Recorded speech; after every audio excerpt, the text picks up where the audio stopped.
여러분 안녕하십니까. 2월 26일 수요일입니다. 이데일리 TV 뉴스 브리핑. 오늘은 이데일리 신문에 또 어떤 기사들이 이렇게 또 담겨 있는지 또 살펴보도록 하겠습니다.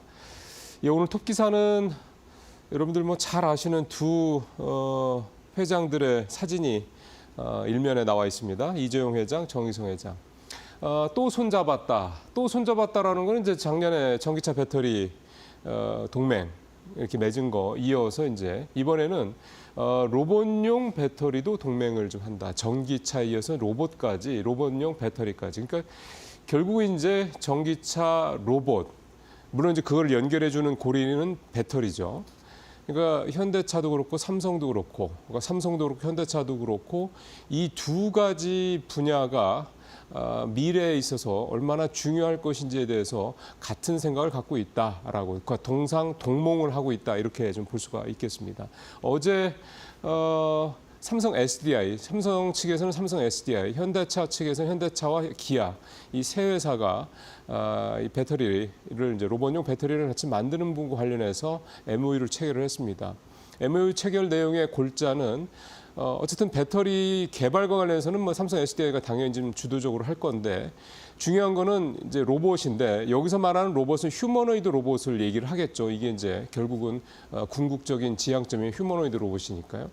휴머노이드 로봇에 배터리를 탑재한다라는 거는 사이즈가 작아야 된다는 얘기고 또 하나는 굉장히 고효율을 나타내야 될 거라는 겁니다. 그러니까 장시간 안정적으로 전기가 이렇게 공급이 될 수 있는 그런 배터리가 돼야 된다라는 건데 지금 이제 잘 아시는 것처럼 삼성 SDI가 뭐 흔한 말로 꿈의 배터리라고 얘기를 하는 전고체 배터리 관련해서는 좀 국내에서는 제일 앞서 있죠.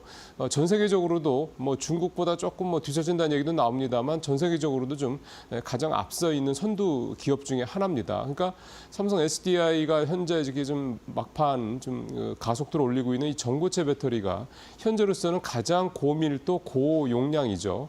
그러니까 가장 오래 쓰고 가장 안정적인 배터리이기 때문에 이제 꿈의 배터리라는 얘기까지 나오는 건데 결국 이제 이 전고체 배터리를 생각하는 게 아닐까 싶습니다. 결국 이제 이게 휴머노이드 로봇이 탑재가 된다고 했을 때 이제 이 부분, 그러니까 배터리를 만드는 건 좋은데 이 배터리가 정말 제대로 구동이 되는지에 대한 또 작업도 필요한 거 아니겠습니까? 이제 그 부분을 현대차와 기아가 맡아서 하기로 했다 이렇게 얘기가 되겠습니다. 특히 현대차와 기아는 이제 아시겠지만 SDV죠. 이 소프트웨어 중심의 이 비클이라고 그래서 이제 이 모빌리티 쪽에 가장 또 중요한 게 또 역시 배터리이기 때문에 현대차 입장에서도 이게 중요하고요. 또 잘 아시는 것처럼 현대차는 이 전고체 배터리를 좀 별도로 그 파일럿 라인을 만들어서 연구를 계속하고 있습니다. 일각에서는 현대차의 이 전고체 배터리 개발 수준이, 기술 수준이 웬만한 배터리 업체보다도 낫다 뭐 이런 얘기가 나올 정도인데 결국 이제 이런 것들이 서로 합쳐져서 전고체 배터리의 어떤 개발을 더 박차를 가할 수 있게 되지 않겠냐 그런 기대감을 갖게 되는 거고요. 만약 이제 이렇게 된다 그러면 이 두 회사가 궁극적으로 바라는 거는 결국은 미래에 있어서 뭐 모빌리티와 그다음에 배터리 쪽에 이런 쪽에 있어서의 양자가 어떤 선점을 하는 미래 시장을 선점하는 쪽에서 두 회사가 좀 각자 가는 것보다는 같이 힘을 합쳐가는 게 낫겠다라고 판단했다 이렇게 좀 볼 수가 있겠습니다. 결국 이게 우리가 특히 특히 휴머노이드 로봇이 좀 전 세계적으로 가장 좀 우리 어떤 전반적인 경제 어떤 능력에 비해서는 좀 뒤처져 있지 않습니까? 중국이나 미국에 비해서는 훨씬 뒤처져 있기 때문에 이거를 속도를 좀 빨리 따라잡을 수 있는 어떤 그런 기회가 될 수 있지 않겠냐 이런 기대감도 가져봅니다. 예, 성장률 1.5%로 뚝 비관론 커진 한국경제. 사실 뭐 비관론 커진 한국경제 얘기는 작년 하반기부터 워낙에 뭐 많이 들어서요. 새삼스럽지는 않습니다. 근데 사실 성장률가 1.5%로의 뚝이라는 표현이 제목에 나와 있는 거는 뭐냐면 원래 올해 초에 올 1월이었나요? 한국은행에서 중간점검이라는 이름으로 이례적으로 올해 성장률에 대한 전망치를 발표를 했습니다. 그때 나왔던 얘기가 1.6에서 1.7%였습니다. 원래 작년 11월 한국은행의 공식 전망치는 올해 1.9% 성장이었거든요. 그러니까 그거보다 0.23%포인트 떨어질 것이라 얘기를 했고 그 이유는 관세 리스크다 이렇게 얘기를 했죠. 정치적 불확실성도 그때는 또 있었고요. 근데 이제 어제 공식적으로 올해 그 금리를 0.25%포인트 인하하면서 나온 연간 경제 전망에서 1.5%까지 내렸습니다. 역시 이제 가장 큰 이유는 관세 리스크. 이게 생각보다 더 크다라고 좀 한국은행은 보고 있는 거고요. 이게 생각했던 것보다 더 세면 1.4%로 0.1%포인트 더 내릴 수도 있다까지 얘기를 좀 해놓은 상태입니다. 이게 의미하는 바는 이제 결국 관세 부분이 미국의 이제 소위 말하는 트럼프 관세 리스크가 우리가 생각했던 것처럼 결국은 뭐 블러핑이다, 협상 전세 이렇게 보기에는 이미 시장에 그 여파가 좀 미치고 있다 이런 얘기가 좀 되는 거고요. 여기에 우리가 능동적으로 대응하지 않을 경우에는 실제로 우리의 성장률을 1%대 중반 이하까지 떨어뜨릴 수 있다 이렇게 얘기를 하고 있는 겁니다. 근데 여기서 좀 제가 좀 주목하는 부분은 내년 성장률 전망치 1.8%로 유지를 했다라는 거거든요. 보통 내릴 경우가 일반적인데 유지를 했다라는 거는 내년에는 그러니까 지금 올해 이렇게 잘하면 내년에는 좀 낫지 않겠냐라는 그런 일말의 기대감도 좀 담겨 있다라고 좀 생각이 좀 드는 부분이고요.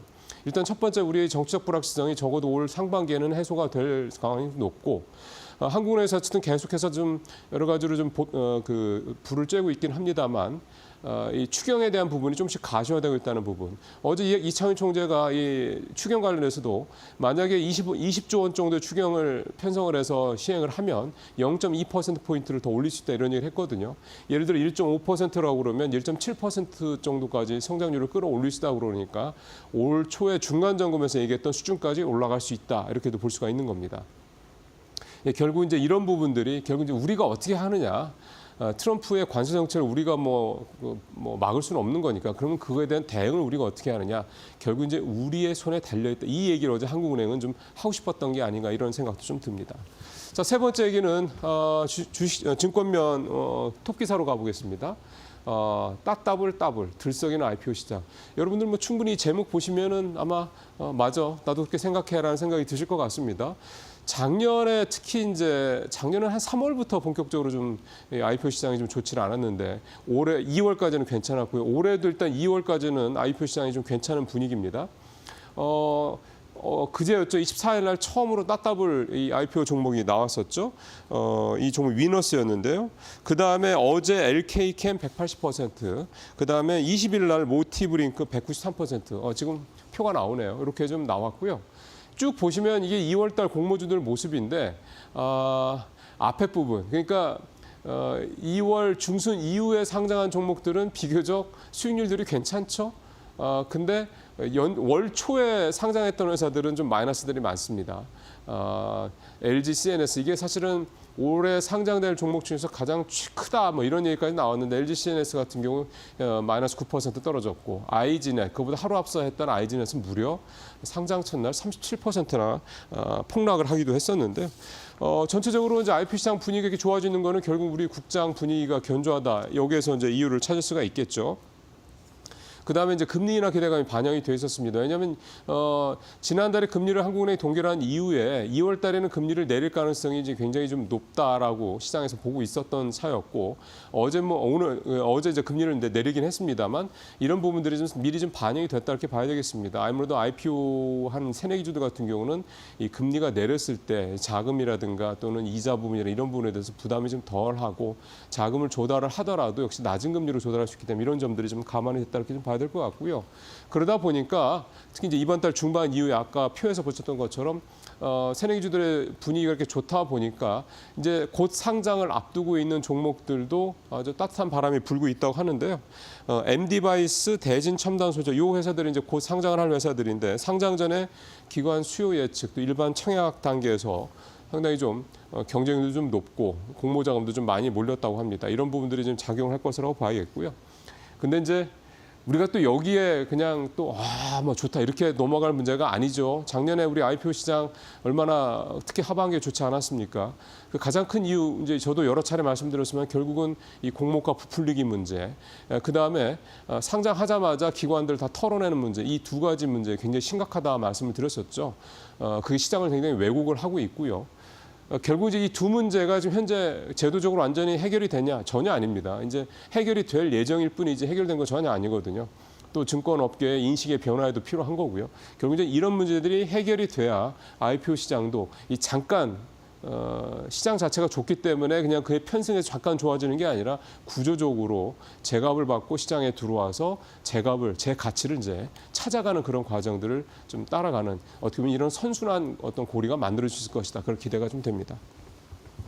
자, 오늘 마지막 주는 상법 개정 관련된 얘기를 좀 해보겠습니다. 어제 상법 개정 관련돼서 말씀을 좀 드렸었는데요. 지금 27일 그러니까 당장 내일입니다. 더불어민주당을 중심으로 야당 쪽에서 본회의 통과를 지금 목표로 좀 하고 있고요. 그 상법 개정안이 이제 통과가 되면 당연히 아신 것처럼 지금 국회 상황은 이제 야당이 훨씬 더 의석수가 많기 때문에 이거는 뭐 과반만 넘으면 되니까요. 그럼 상법 개정안이 이제 통과가 된다. 이거를 이제 기정사실화해도 뭐 과언은 아닐 것 같습니다. 자, 그런 상태에서 이게 시장에 어떤 영향을 미칠 것이냐.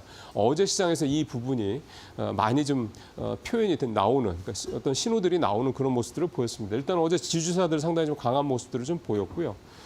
그다음에 밸류업 관련주들이 어제 좀 분위기가 좀 좋아지는 모습을 좀 보였습니다. 표를 한번 좀 보면은요. 밸류업 관련주들 지수가 일단은 1023까지 좀 내려갔다가 다시 올라오는 모습들이 좀 나타나고 있죠.